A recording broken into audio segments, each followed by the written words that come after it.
The house on the rock, the tower that couldn't be finished, the cornerstone the builders threw away, the narrow gate, the beam in your brother's eye, the treasure buried in a field. If you have spent any time in a church, in a Sunday school, in a hotel room, flipping through a Gideon Bible at 2 in the morning, you have heard these images.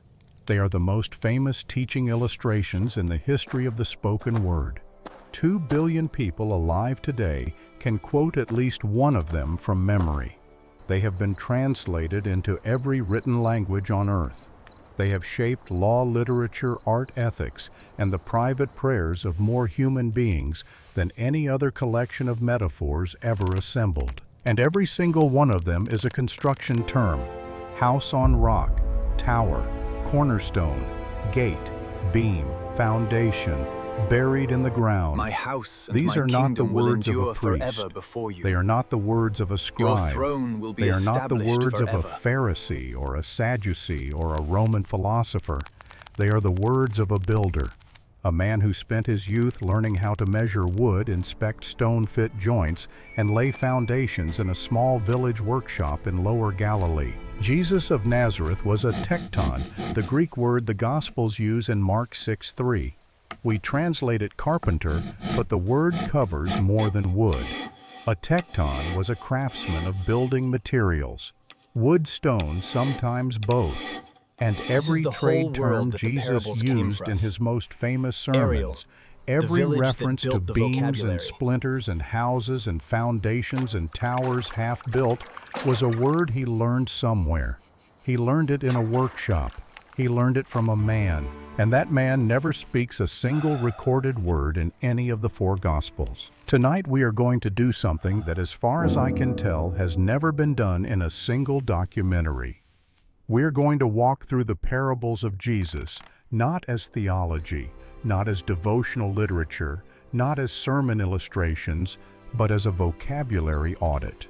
We are Blessings going upon to the happy trace couple. every construction May your metaphor lives be in the long mouth of the and Son of fruitful. God, back to the workshop where he first heard it, back to the hands that first showed him the trade, back to the foster father whose voice shaped the most influential teaching in human history and whose own words were never written down. 3 things will happen before this hour is over. First, you will hear a father's voice hidden inside a son's sermons, and once you hear it, you will never be able to unhear it. I hear Second, the you will words. understand why God chose a craftsman's vocabulary, prophecy not a awakens. priest's, not a scholar's, as the raw material for the words that would change the world. And third, we are going to find one word in one parable that does not belong to carpentry at all. A word for digging, a word that belongs to grave preparation. And when we trace that word back to its source, vocabulary it will begins. change how you understand the Macro, last years the of a chord's father's first life. use. Stay with me. To understand why the parables sound the way they sound, you have to start 1,000 years before Jesus was born. You have to start with a promise God made to a shepherd king on a rooftop in Jerusalem. 2 Samuel chapter 7. David is on his throne. The Ark of the Covenant sits in a tent. David tells the prophet Nathan that he wants to build God a house, a permanent temple, a structure worthy of the God of Israel. And God, through Nathan, gives David water one of is the most cold. extraordinary promises in welcome, the husband. entire Old Testament. She is He heavy tells with David child. that he will not They build God travel a late. house. Instead, God will Something build is David out a there. house, a dynasty, a line of descendants that will sit on the throne quiet. forever. 2 Samuel eyes on the town, 7:16. Your house and your Almost kingdom there. shall be established We are forever. close. Forever Look, is a long it's word. Bethlehem. It is a word Please, that sir, just stretches a corner, across 10 anywhere. centuries. My wife needs It is a rest. word that survives There the is no splitting room of the here, kingdom, traveler. the Try the fall of next inn. Samaria, the destruction of kinsman. Jerusalem, There's no the room above, Babylonian but there's room exile, below. the Come, return, enter. the Greek Thank you. God bless conquest, you. the Maccabean revolt, and the Roman occupation. It is a word that by the 1st century before Christ had narrowed from I'm a here. broad political Breathe with me. promise into a She's single doing well. aching hope, Keep the pushing, hope of my a dear. Messiah, You're almost there. a king Yes, from you are. David's line who would restore everything that had been broken. Matthew's gospel opens with a genealogy. 41 generations. This one is Abraham to ours. David, David to the exile, the exile to a man named Joseph. He belongs. Matthew 1:16. He's here. And Jacob begat Joseph, the husband of Mary, of whom was born Jesus, who is called Christ.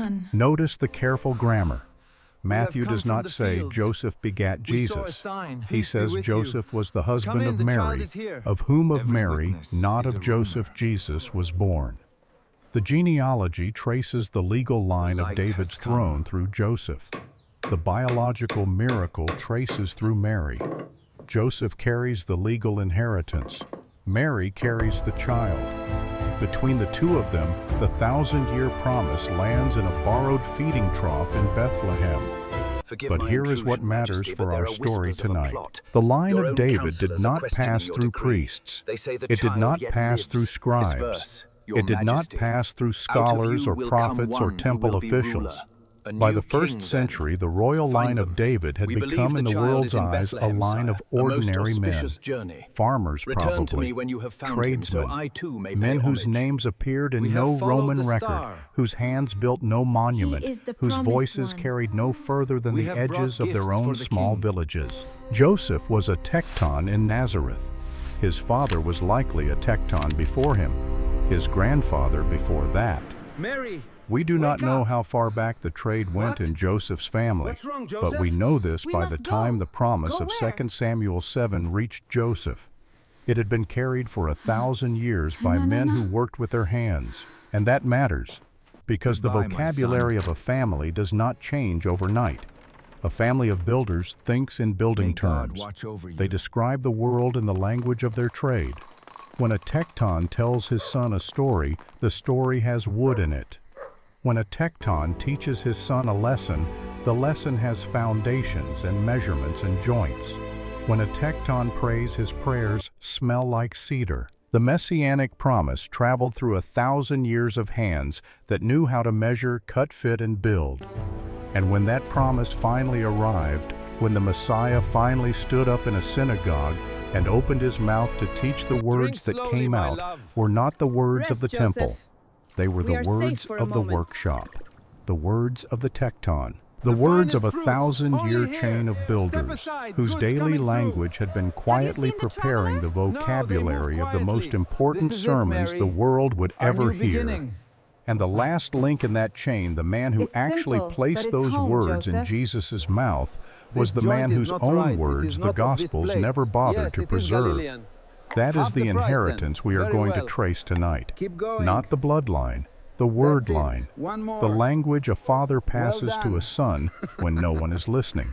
Before we step into the workshop, we need to understand the man who ran it, and we need to understand him before the angel arrived, because the instinct Joseph showed before any divine instruction is the instinct that shaped every lesson he would later teach.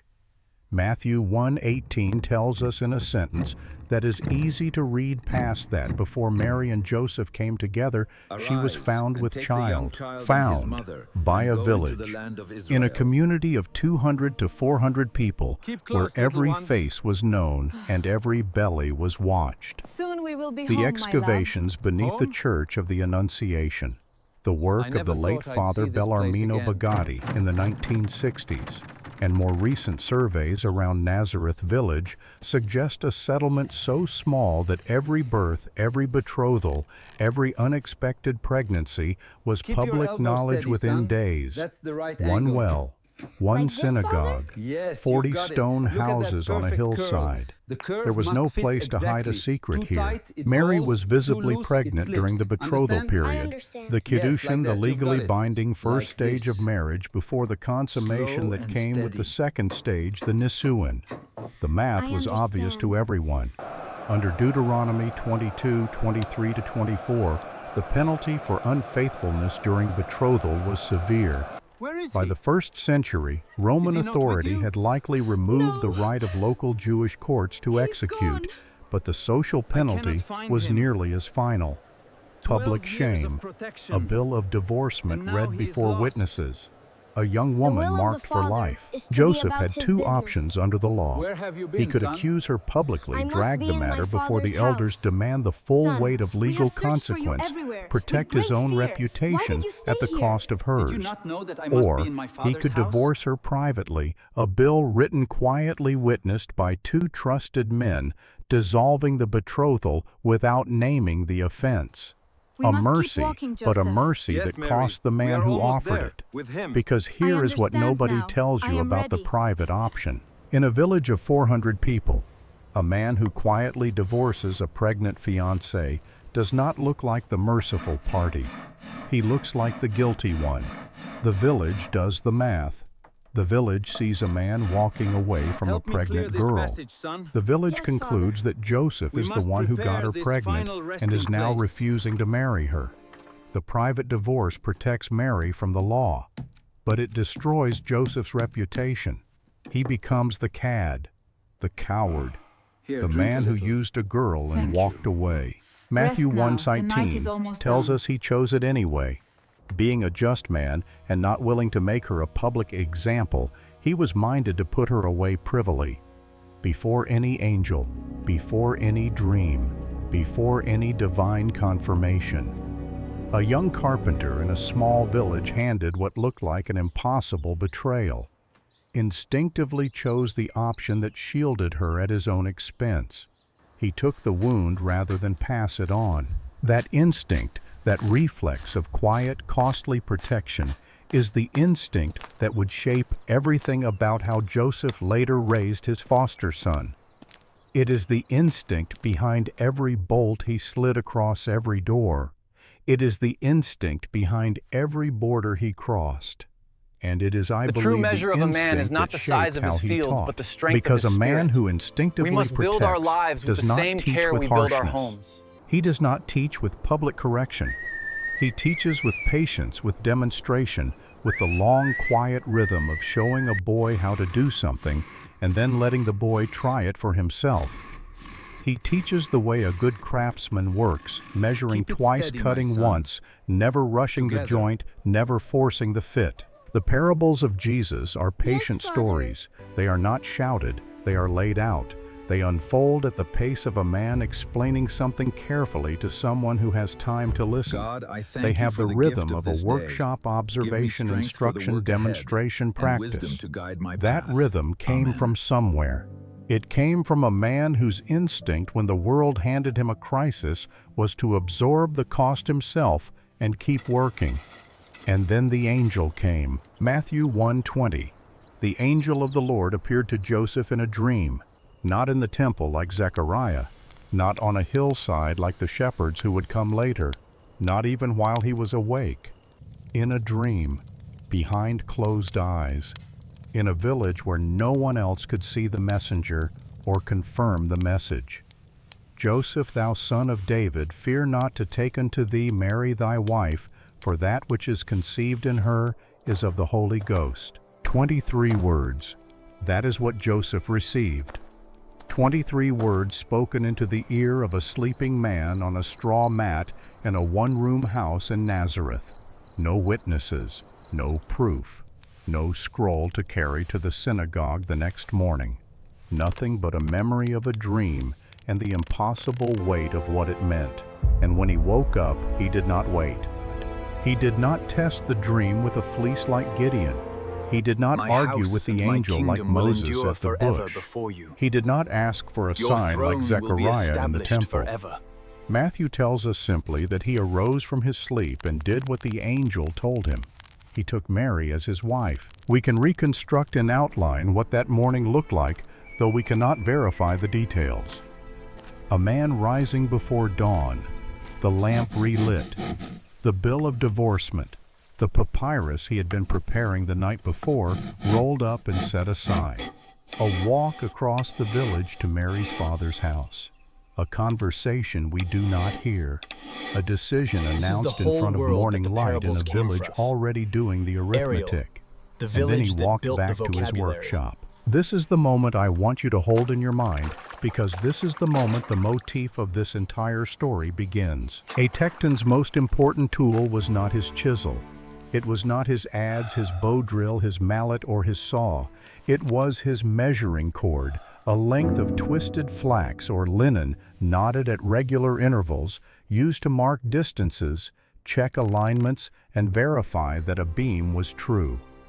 The measuring cord was the difference between a house that stood and a house that fell. Blessings upon the happy couple. It was the first tool a father put in a son's hands. And fruitful. It was the tool that separated a trained craftsman from a man who was simply cutting wood. We can imagine, and I want to stress the word imagine, because Scripture does not record this scene, that somewhere in Joseph's workshop on a nail or a wooden peg driven into the stone wall, a measuring cord hung coiled, new, tightly wound, knotted with the careful precision of a man whose livelihood depended on those knots being right. That cord is going to travel with us through this entire story. We are going to watch it age. We are going to watch it pass from one pair of hands to another. And at the end, we are going to watch it disappear, entirely replaced by something no one in that workshop could have predicted. But for now, the cord is new. The workshop is open. The morning light is coming through the door. And a man who has just received the most staggering secret in human history is picking up his tools and going back to work. Because what else does a tecton do?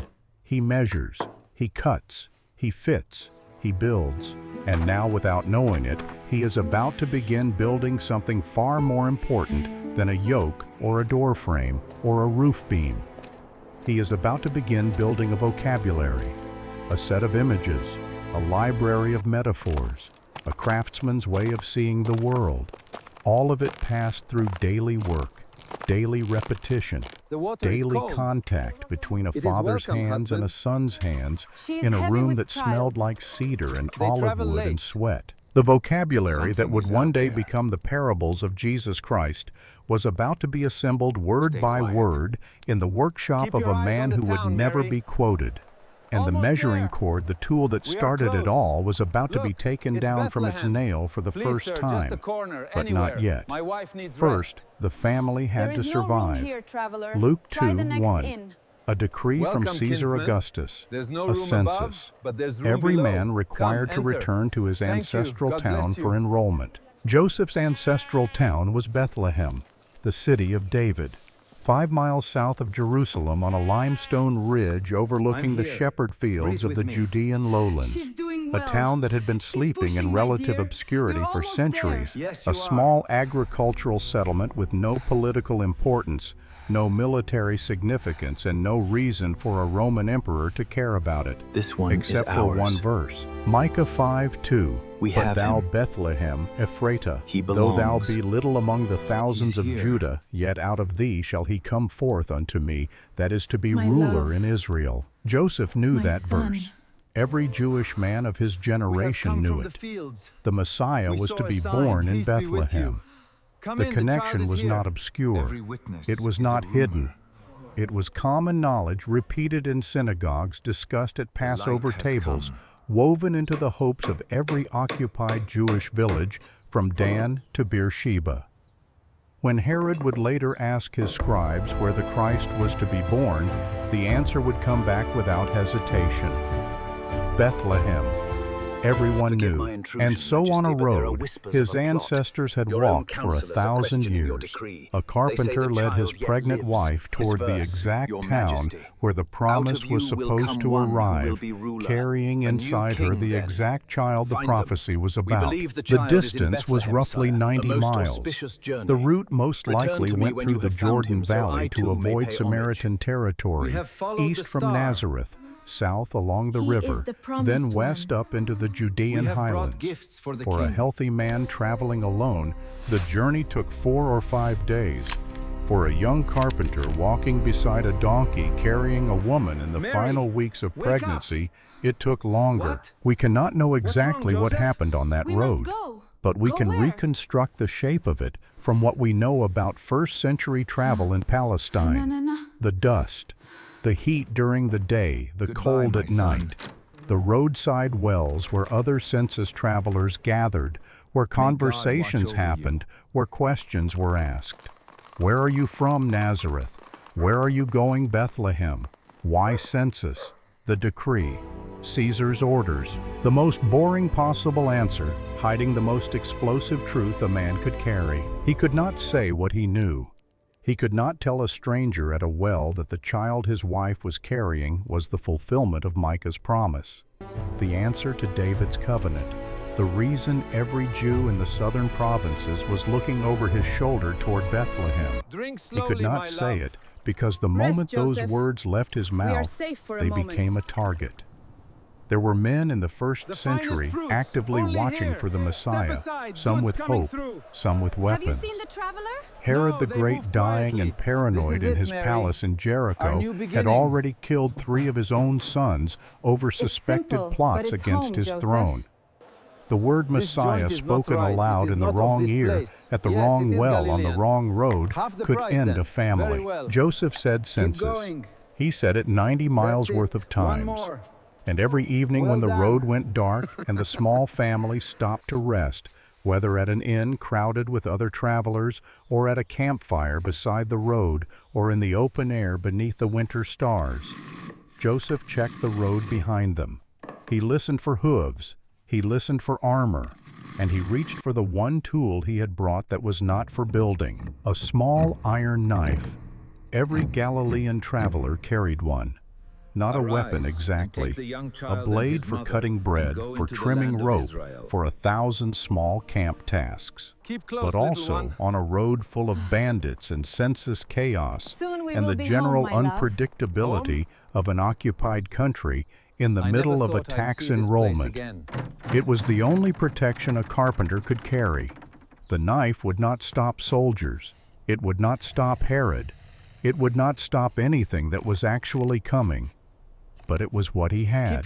And 4 days later, from the top of a Judean hill, he saw Bethlehem on its ridge, white in the afternoon sun. The roads were choked with other travelers, donkeys, carts, families on foot. The town was overflowing with the descendants of David, all of them ordered home at the same time by a Roman emperor who had no idea what he was setting in motion. Mary was exhausted. The labor was close. Joseph quickened their pace. And then they entered the town that had been named in the prophecy 1,000 years before either of them was born. But here is what almost no one tells you about what happened next. We have been telling the Bethlehem story wrong for 2,000 years. Not maliciously, not deliberately, just wrong. A translation error repeated so many times it hardened into tradition, and a tradition repeated so many times it hardened into a Christmas card. Luke 2:7, and she laid him in a manger because there was no room for them in the inn. The word translated inn is kataluma.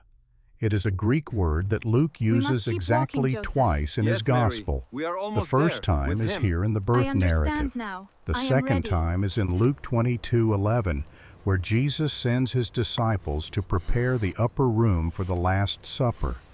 In that second usage, every English translation agrees kataluma means guest room, upper room, the family's designated space for hosting visitors. The actual Greek word for a commercial inn, a public house, a roadside establishment where strangers paid for a bed, is pandochion.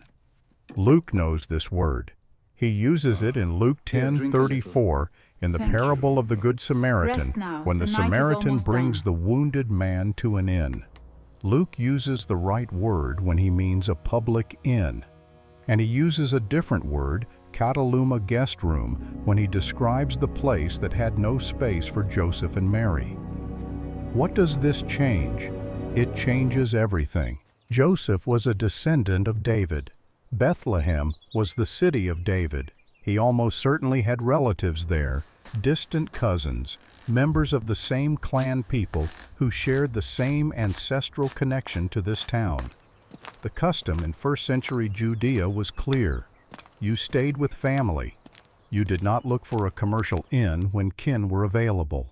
You knocked on the door of the nearest relative and you were taken in. Joseph knocked. and his The relatives true opened measure the of door. a man is not But the the size guest of his room, fields, the but the strength of his kataluma, spirit. the upper-level We space must where the build our family lives with the hosted same care visitors, we build was our already homes. full. The census had brought every other descendant of David in the region to the same small town at the same time. The upper room was packed with cousins, aunts, uncles, second cousins, twice removed, all Keep it sleeping steady, my shoulder son. to shoulder under the Together. same roof. There was no room in the guest room, but there was room downstairs. Many first-century Judean homes had a two-level structure. Archaeologists have confirmed this pattern God, across I thank you multiple for the gift of excavation this day. sites in the Give Judean me strength highlands. for the work ahead, The upper level and was wisdom where to the guide my family path. lived and ate Amen. and slept. The lower level, sometimes a separate room, sometimes a recessed area at the front of the same living space, was where the family's animals were brought in at night. Warmth from the animals rose into the living space. The animals were protected from cold and theft, and a stone feeding trough, a manger, was carved into the rock of that lower area. That is where Jesus was born. Not in a wooden barn behind a no vacancy sign, not abandoned by a grumpy innkeeper, not alone. In the lower chamber of a relative's house, surrounded by family who had taken them in, because that is what family did in the warmest and most sheltered room available, with the household's women almost certainly attending the birth, as was custom in every Jewish village. And it was Joseph who made the arrangement work. A first-century Jewish man arriving at an overcrowded household with a wife in active labor had one job: negotiate the space, prepare the area, clear the lower chamber, lay fresh straw, light a lamp, and get out of the way so the women of the household could attend the birth. Joseph did this. Your throne He will was be not the established helpless forever. failure of the Christmas cards, standing with empty hands outside a closed door. He was a tecton, a man who solved spatial problems for a living. He looked at an overcrowded house, found the one available room, and made it work. And when the child was born, Joseph wrapped him. Luke says Mary wrapped him in swaddling cloths, but in first-century Jewish midwifery custom, the wrapping was often the father's role. The swaddling was both protective and ritual. It was the family's claim This on is the the whole child, world that the a parables public came from. declaration. This one is Ariel, ours. the village We that have built him. the He vocabulary. belongs. Joseph wrapped the child and laid him in the stone trough. The straw was soft. The lamp was warm. The household above was finally going quiet.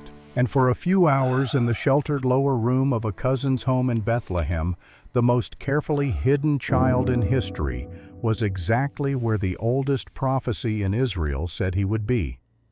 A few hours, that was all the quiet Joseph would get, because by the next morning, 3 men from the shepherd fields outside town had already found Blessings the upon house, the happy couple. and they were already May talking. your lives be Luke long 2:17 and tells us fruitful. what the shepherds did after they found the child.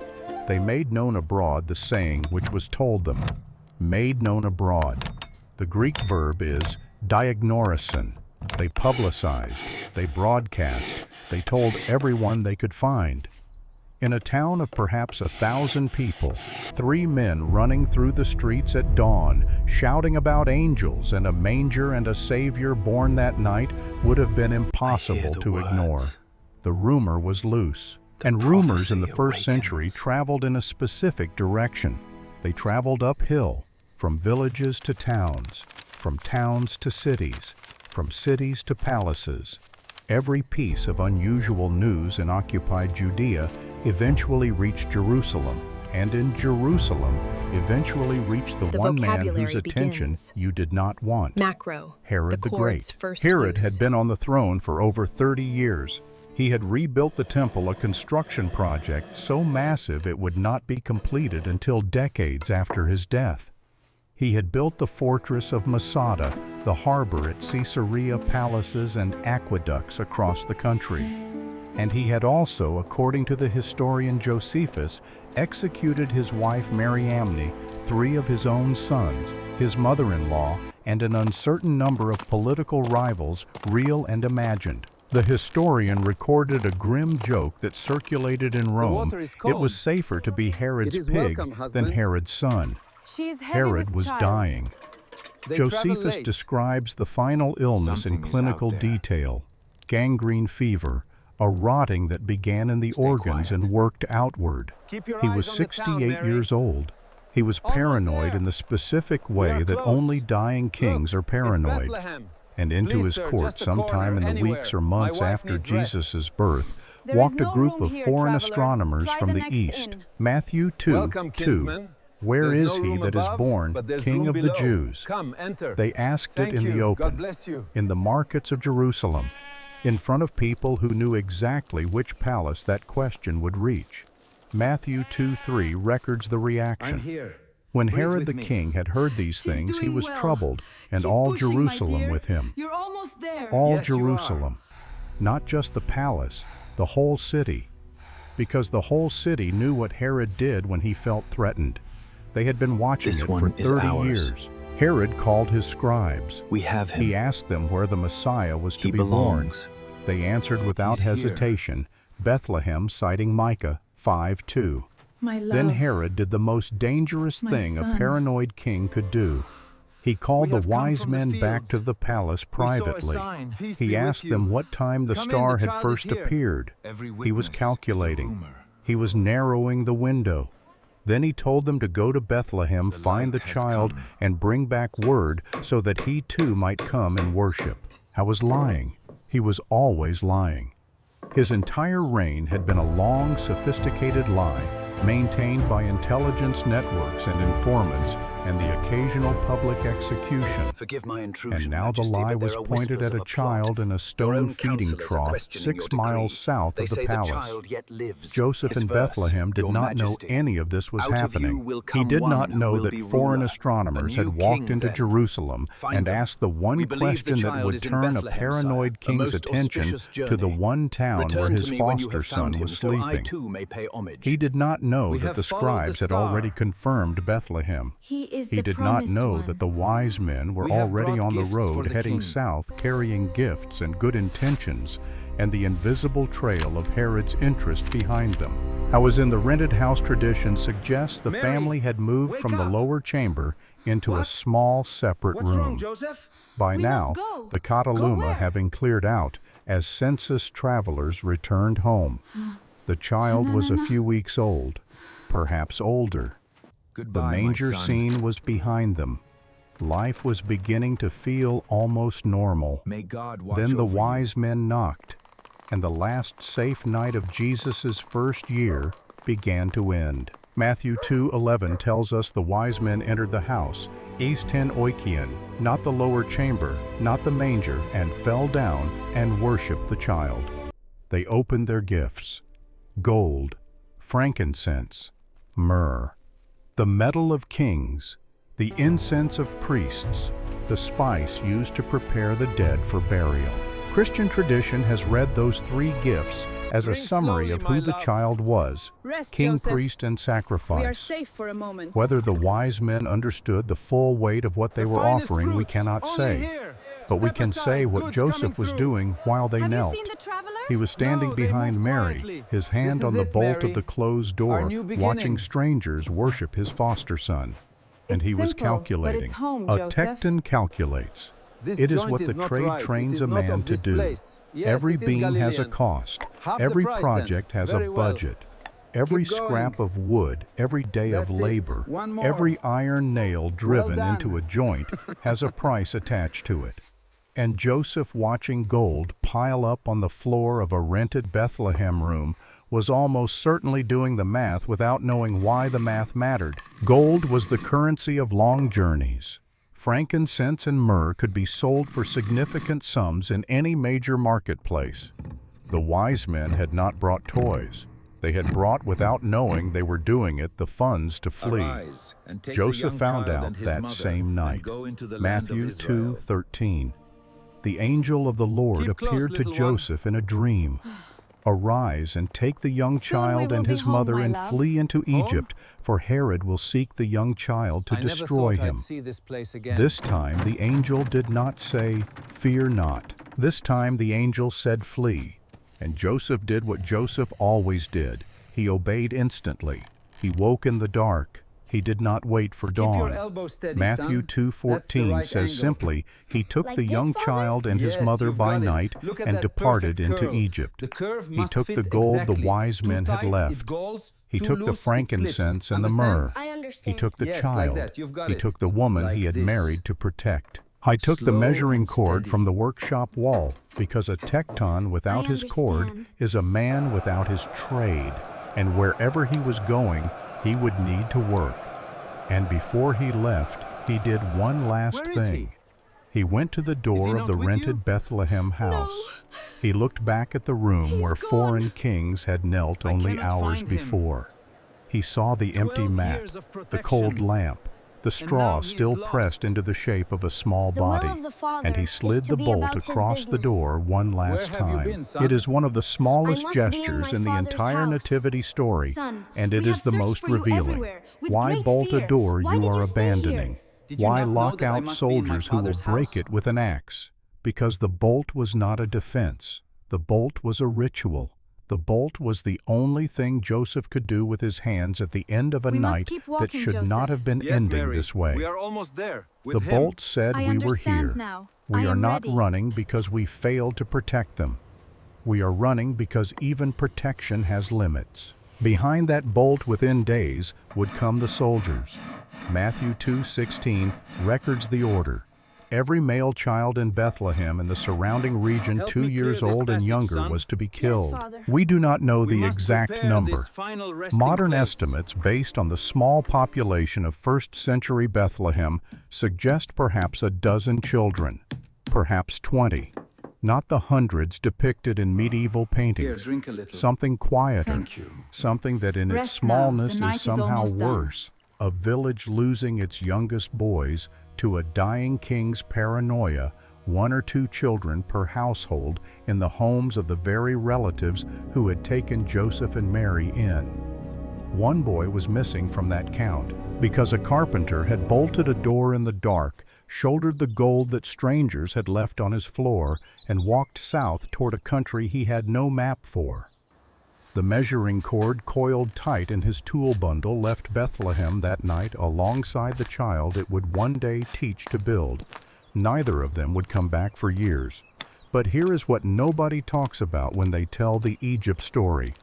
The gold ran out. We do not know how much the wise men brought.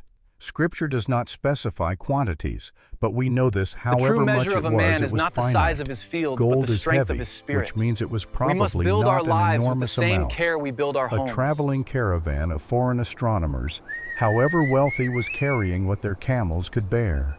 The gift was generous. It was not infinite, and Egypt was expensive. The distance from Bethlehem to the Egyptian border was somewhere between 200 and 300 miles. For a small family on foot with a nursing child and a single donkey, that journey would have taken weeks. They crossed the Negev wilderness. They slept in the open more nights than not. They drank from desert wells when they could find them. When they reached Egypt, they entered a country with one of the largest Jewish populations outside of Judea. Perhaps 1 million Jews lived in Egypt by the 1st century, concentrated in Alexandria and the Nile Delta. There were synagogues, trade guilds, neighborhoods that had existed for centuries. Joseph would have sought out one of these communities, a place where his Aramaic could be understood, where a synagogue would let him pray, where a stranger with a Galilean accent and a small family could find a room and disappear. But disappearing costs money. The first month's rent, the deposit on a workshop space, the purchase of unfamiliar wood, Egyptian sycamore fig instead of Galilean cedar acacia instead of olive. The smith's fees for sharpening tools that had been dulled by weeks of desert travel. New sandals for Mary, a heavier cloak for the child against the Nile's winter damp. The gold paid for the escape. The frankincense and myrrh sold in an Egyptian marketplace paid for the first few months, and then the reserves began to thin. This is the part of the Joseph story that rarely gets reconstructed because it is not dramatic. There is no angel in this chapter, no star, no kings, no soldiers, no midnight flights. There is only a man in a foreign country running low on savings with a wife and a small child who need to eat tomorrow. Joseph went to work. He took his tools to the local marketplace. He offered his services to builders and merchants and household owners who needed what every household needs. Doors repaired furniture, built roof beams, replaced storage boxes constructed. He competed against Egyptian craftsmen whose families had held those contracts for generations. This is the whole world that his the parables accent was came wrong. from.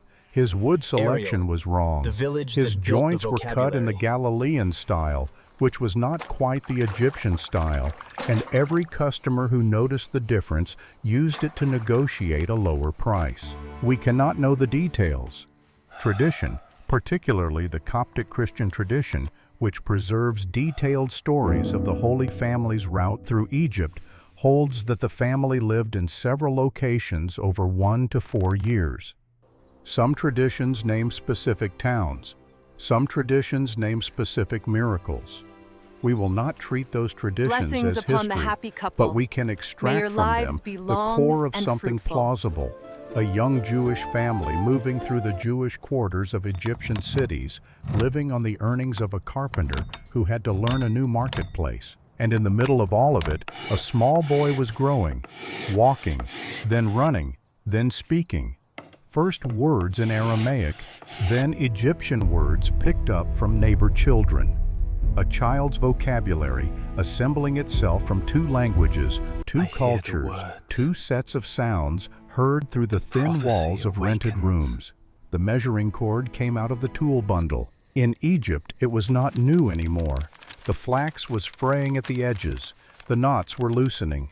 Joseph would have had to retie them, recalibrate, adjust for the stretch that comes with use. A measuring cord like a man wears thin in exile, but it was still the tool he reached for first. The cord's Every first morning in use. the borrowed Egyptian workshop, the cord came off the nail. Every evening it went back. The ritual of the trade measure mark cut fit was the one constant in a life that had lost every other constant. And somewhere in those Egyptian months or years, the boy began to watch. A child of 2, then 3, then perhaps 4. Sitting on the floor of the workshop watching his foster father stretch a cord along a board, watching the knots pass under calloused fingers, watching the chalk mark go down, watching the saw follow the mark, watching the joint close tight. I was not yet learning. He was absorbing. The way every small child absorbs the rhythms of a parent's work, not the technique, not yet, but the tempo, Stay quiet. the patience of measurement, Keep your eyes on the the town, precision of the mark, the Almost satisfaction of the there. We clean are cut. close. The Look, vocabulary it's was Bethlehem. being laid Please, down sir, in the just a boy's corner, mind anywhere. before the My boy wife had needs language rest. for it. There And is the no gold room was here, almost traveler. gone, Try and the the next angel inn. had not come back. Welcome, And a kinsman. father in a foreign There's no country room above, was holding but his there's family room below. together with a Come, fraying enter. cord and a Thank you. fading God bless you. currency, and the memory of a dream that had happened years ago and had never been confirmed by anyone. That is the kind of faith that does not make it into I'm here. stained glass Breathe with windows. It is too She's doing ordinary, well. too Keep tired, pushing, my dear. too much like You're almost Tuesday. there. Yes, you But are. it is the kind of faith that holds a family together long enough for a boy to grow up. The third dream came in Egypt, Matthew 2:19. This one is ours. Herod was dead. The angel returned. We have him. The instruction was simple. He Take belongs. the child and his mother and He's return here. to the land of Israel. Joseph packed the Egyptian house, My love. paid his debts, shouldered My his son. tools, and began the long road north. We have come On the from the way, he fields. learned that We Archelaus, saw a Herod's sign, son, "Peace be now with you." ruled Judea. Come in, the child is here. Archelaus had Every already witness massacred is a rumor. 3,000 pilgrims in the temple courts during Passover. Joseph The was light has afraid. come. Matthew says so plainly. And a fourth dream came briefer than the others with less explanation. Go north. Go to Galilee. Go to Nazareth. Home. The same 40 stone houses. The same well. the same Forgive my synagogue, intrusion, Majesty, the but there are same whispers of a workshop with its plot. bolts Your still own in councillors place, are rusted questioning from your years decree. of They say disuse. the child He slid yet it lives. open. This He verse, stepped Your inside. Majesty. And somewhere Out in the of you months will that come followed, the one who real will work be ruler. began. A new Not the king, work then. of survival, Find them. not the We work of believe the flight child and is in hiding Bethlehem, and counting sire, a most coins, auspicious the journey. work that would turn out to Return to matter me when more you have than found anything him, so else I too may Joseph pay ever did. homage. He began have to followed teach the his star. foster son the trade. We do He not is know the when the promised formal one. apprenticeship started. We have brought Jewish gifts for the tradition king. held that a father began teaching his son a trade around age 5 or 6. We do not know Joseph's exact method, his pace, Mary, his habits of wake correction, up. but we know the What? result. What's By wrong, the time Joseph? Jesus We stood must up in the go. Nazareth Go synagogue where? decades later, the people of the village called him the carpenter. Not the No. carpenter's son, the carpenter. He had fully Goodbye, inherited the my son. trade, which means Joseph taught him everything. Think about what that means. May God Think watch about over what you. a tekton teaches. He teaches the boy to hold a measuring cord, to stretch it along a board, to read the knots, to mark the distance. He teaches the boy to sight along a beam and see if it is true. He teaches the boy the difference between heartwood and sapwood, between a board that will hold weight and a board that will split under load. He teaches the boy about foundations, where to dig, how deep, which rock is stable and which will shift when the rains Drink come. slowly, my love. He teaches the boy Rest, that a house Joseph. built on sand We are will safe for a fall, moment. and a house built on rock will stand, The not as a finest metaphor, fruits, only but as a here. construction Step aside, fact. goods coming Learn through. the hard way Have when you a seen the customer's traveler? floor No, cracked they because the moved quietly. foundation stone This is was it, not Mary. set deep enough. Our He new teaches beginning. the boy about yokes. A yoke was the most It's common simple, item a but it's village home, tekton Joseph. built. Every farmer This needed joint one. is not right. A It is yoke not that of this fit well place. sat Yes, lightly it is on the Galilean. ox's shoulders. Half the price, The then. animal could Very work well. all day and barely Keep feel going. it. A yoke that fit That's poorly, it. rubbed One the more. skin raw, galled the Well neck, done. turned a day's plowing into an ordeal. When Jesus later said in Matthew 11:29, "My yoke is easy and my burden is light," he was not using a spiritual abstraction. He was using the quality standard of his Father's workshop. A well-built yoke is one the animal does not feel. Joseph taught him that. He teaches the boy about doors, about gates, about the Arise, narrow and opening take the versus young the child wide and one, his mother, about how and a go into gate the that is land of too Israel. wide lets in things that should stay out, and a close, gate little that is one. too narrow keeps out things that should come in. Soon we About will how be a home, good my door love. hangs on Home? strong hinges and moves easily I and never thought closes I'd see this firmly place again. and keeps the cold and the wind and the danger on the other side. When Jesus later said in Matthew 7:13, "Enter ye in at the strait gate," he was speaking the language of a man who had hung Keep your doors with his elbows steady, father. son. And he That's teaches the the right boy angle. about the one thing Like every this, Father? tekton Yes, dreads, you've got it. the Look at that beam in the perfect eye. curl. The Matthew curve must fit 7:3. exactly. Why Too tight, it beholdest goes. thou the Too mote loose, that it is in thy slips. brother's Understand? eye, I but understand. considerest Yes, like that. not You've the got it. beam that is Like in this. thine own eye? A mote is a Slow splinter. and steady. A beam is a structural timber. The joke is a understand. carpenter's joke, a workshop joke, the kind of dark humor that tradesmen pass to apprentices. You are so busy noticing the tiny splinter in Where is someone he? else's eye that you have he not failed with to you? notice the entire No. roof beam sticking out of your own. He's gone. It is funny because cannot it is find him. absurd.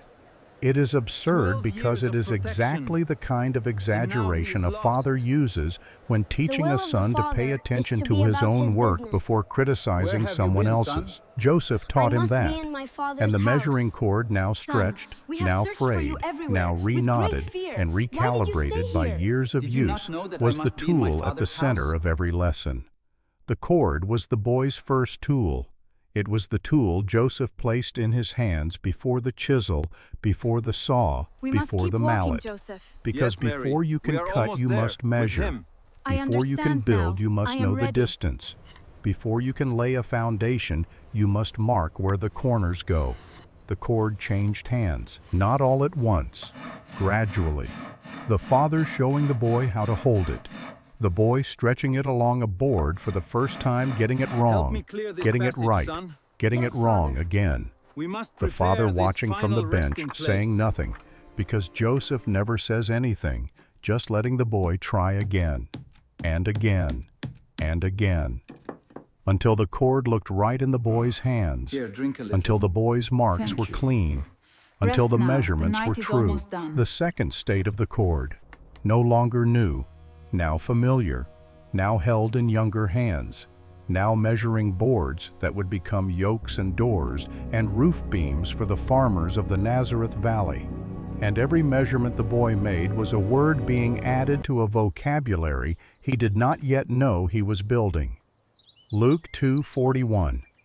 Every year the family went up to Jerusalem for Passover. When Jesus was 12, they went as they always did, part of a large caravan of Galilean pilgrims, relatives, and neighbors, all traveling together. The festival lasted days. The temple courts were packed with 500,000 worshippers. The noise, the incense, the animal sacrifice, the chanting. It was the largest public The true measure gathering of a in the man Jewish is not the calendar. size of his fields, And for but the a strength boy of his from a spirit. village of 400 We must people, build our it lives must with the have been same care we build our overwhelming. homes. On the way home a day into the return journey, Joseph and Mary realized the boy was not in the caravan. Luke 2:44. They supposed him to have been in the company. They supposed, they assumed, they had not verified. In a Keep it caravan steady, my of son. dozens of relatives with Together. children running between donkeys and cousins, mixing freely, Father. they had simply assumed the boy was somewhere in the group. He was not. They turned around. They went back to Jerusalem. God, And for I 3 thank you for the days they gift of this searched. day. 3 Give me days strength in a for the city work of ahead 500,000 and people, wisdom to guide looking my for a path. 12-year-old Amen. boy whose face was not known to anyone outside a Galilean village. We cannot describe what those 3 days felt like without descending into speculation, but we can trace the shape of the fear. Joseph had spent 12 years protecting this child. 12 years of bolted doors and watched roads and counted coins. 12 years of a secret carried in silence. And now in a city still ruled by the family of the man who had once ordered every boy in Bethlehem killed the child, was gone. On the 3rd day they found him. I was in the temple, sitting among the teachers, asking questions, answering theirs. Luke says the teachers were astonished at his understanding. And then Mary spoke. Luke 2:48. Son, why hast thou thus dealt with us? Behold thy father, and I have sought thee sorrowing, thy father and I. Joseph stood behind her. He did not speak. He had never spoken in this gospel. He would not start now. And the boy answered. Luke 2:49. How is it that ye sought me, wist ye not that I must My be about house my and my father's kingdom will business, endure Father? forever Not before you. Joseph, not the man Your standing throne right will be there, established not the man forever. who had bolted every door, walked every road, sold every bowl in a foreign marketplace, taught every joint and every measurement and every grain.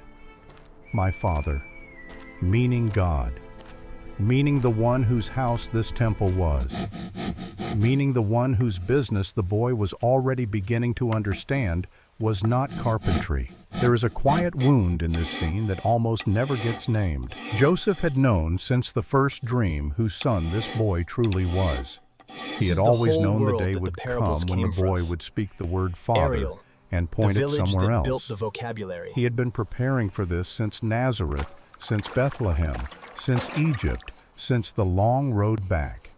Every lesson in the workshop, every measurement taught, every correction offered in silence.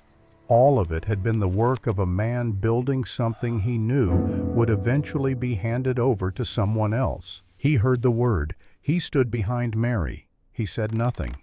And then Luke gives us the single most compressed verse in the Gospels. Luke 2:51. And he went down with them and came to Blessings Nazareth upon and the was happy subject couple. unto them. May your He lives went back. be long He and was fruitful. subject to them. He let Joseph still be his father for the rest of Joseph's life. But the word had been spoken. And Joseph went back to Nazareth carrying a new weight. The weight of a father who knows his son's real work is somewhere else. Somewhere beyond the workshop. Somewhere beyond the measuring cord. somewhere Joseph will not be alive to see. The cord in the Nazareth workshop now hung on its nail more often than it came down. The boy was doing most of the measuring now. The father watched from the bench. The cord was in its third state, still present, still in the shop, but in different hands, coiled on the wall by the sun, used by the son, belonging already to a trade that was passing from one generation to the next. And in the quiet of the workshop, in the long years after the temple visit, a father aged, and a son waited, and neither of them spoke about what was coming. Now we come to the mystery.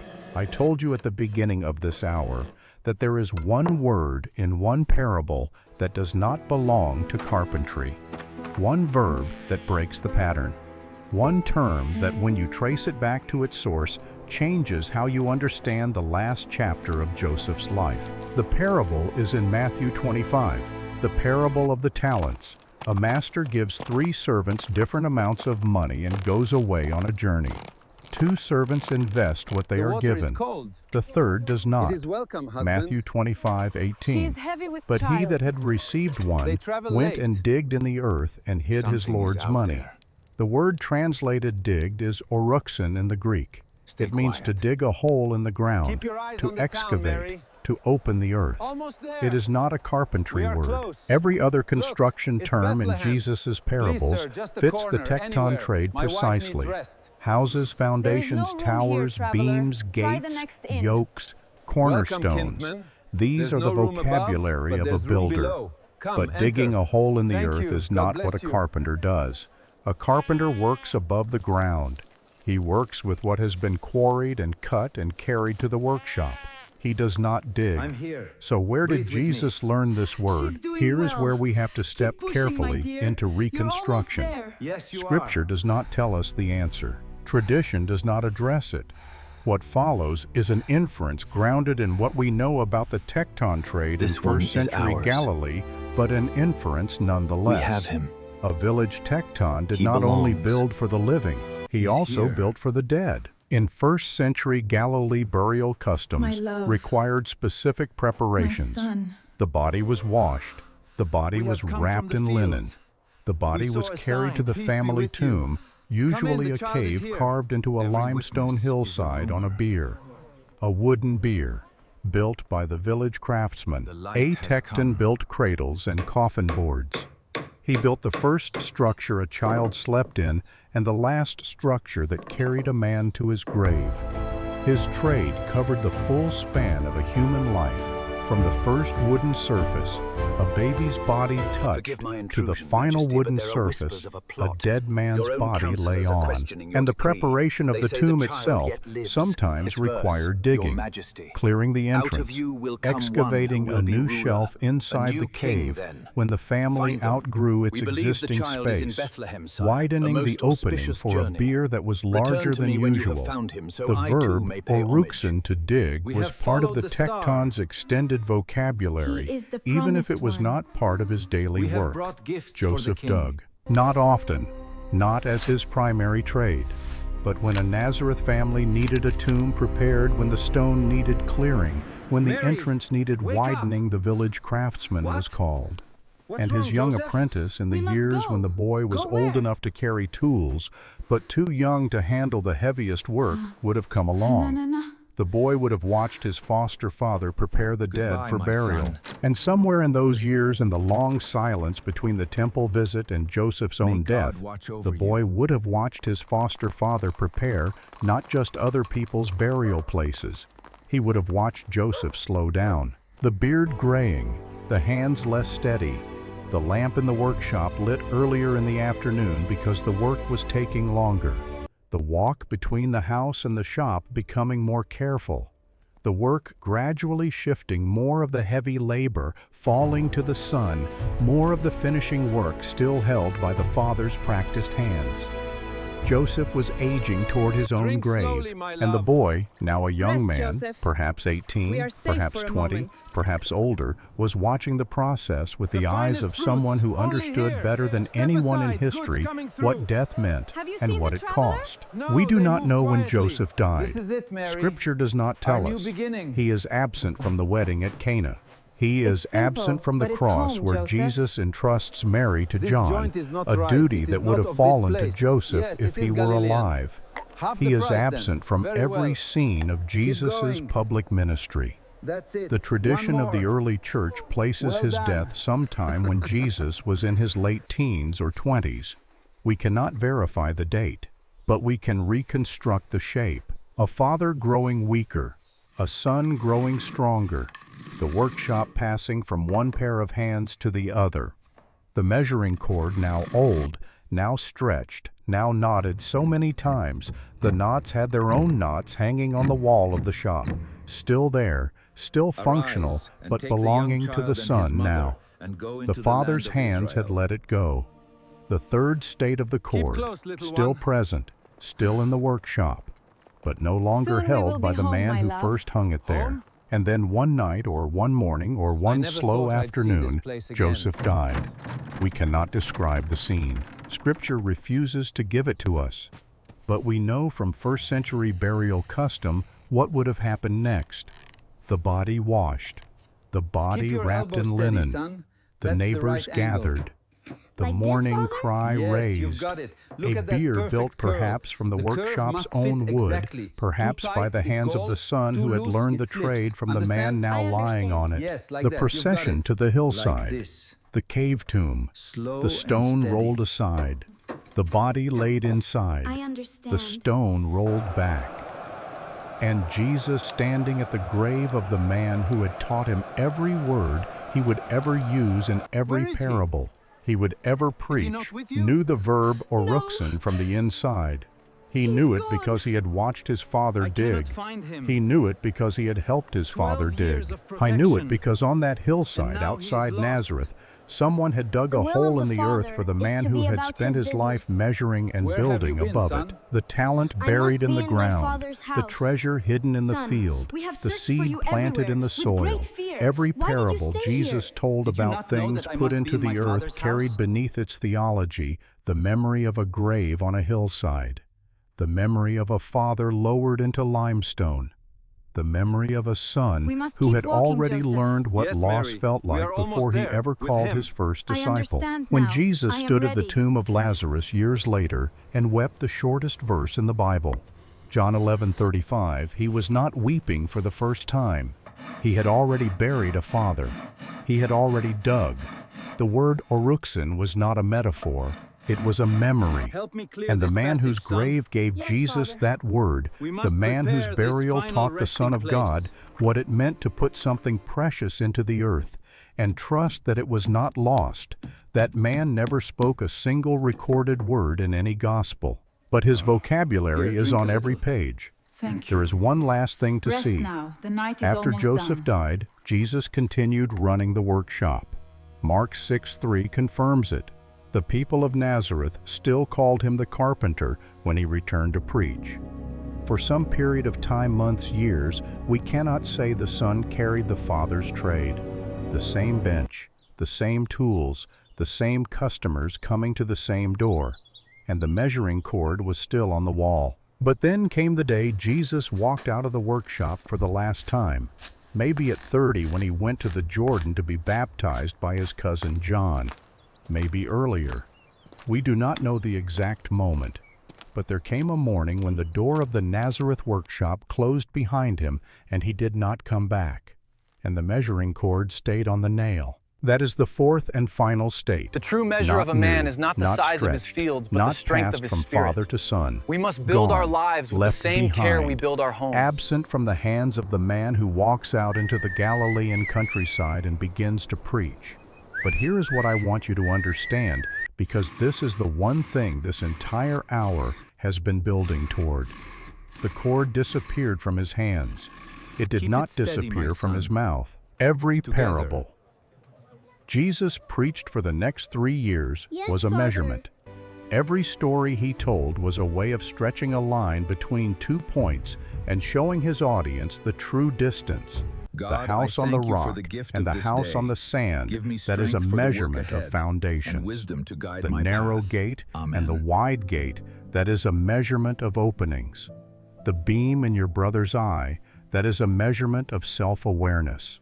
The yoke that is easy, that is a measurement of fit. The tower half finished, that is a measurement of commitment. The cornerstone rejected, that is a measurement of value. The chord was in his voice now. Every sermon was a measuring. Every parable was a marking.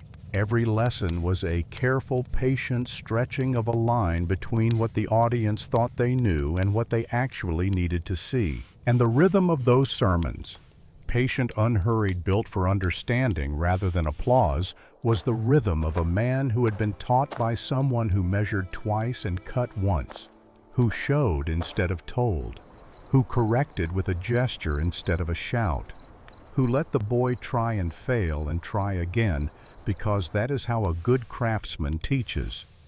God chose a carpenter's vocabulary, not a priest's, not a scribe's, not a philosopher's, a carpenter's, because the parables were never meant to sound like the temple.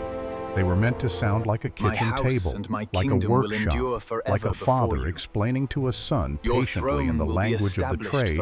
They shared how the world actually works, how foundations hold, how yokes fit, how doors open and close, how the narrow way is harder but surer than the wide one, how the beam in your own eye is always larger than the splinter in someone else's. That is why God chose a craftsman, because the most important lessons in human history needed to be spoken in the language of ordinary work. And the only way to give the Son of God that language was to give him a father who spoke it every day for 20 years in a small workshop in a small village where the smell of cedar and olive wood and sweat filled the room, and the sound of a measuring cord being stretched along a board was the first sound of every working morning. Joseph gave Jesus the words, and then Joseph died, and nobody wrote his words down, but you have heard them. Every time you have heard a parable about building, about foundations, about gates, about beams, about yokes, you have heard Joseph. You have heard the voice of a father who never speaks in Scripture, but whose vocabulary fills every page of it. The measuring cord is gone from the wall now. The workshop is empty. The bench is bare. But the measurements are still being taken. The parables are still being told. The lessons from that small room in Nazareth are still shaping how 2 billion people on this planet understand what God is like and what love requires and what faith costs and how the world holds together.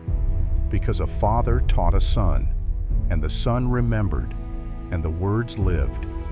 May we in our own quiet workshops teach with the same patience. May the words we speak to our children in kitchens and cars and garages and the ordinary rooms where no one is recording and no one is keeping score, may those words carry further than we ever expected.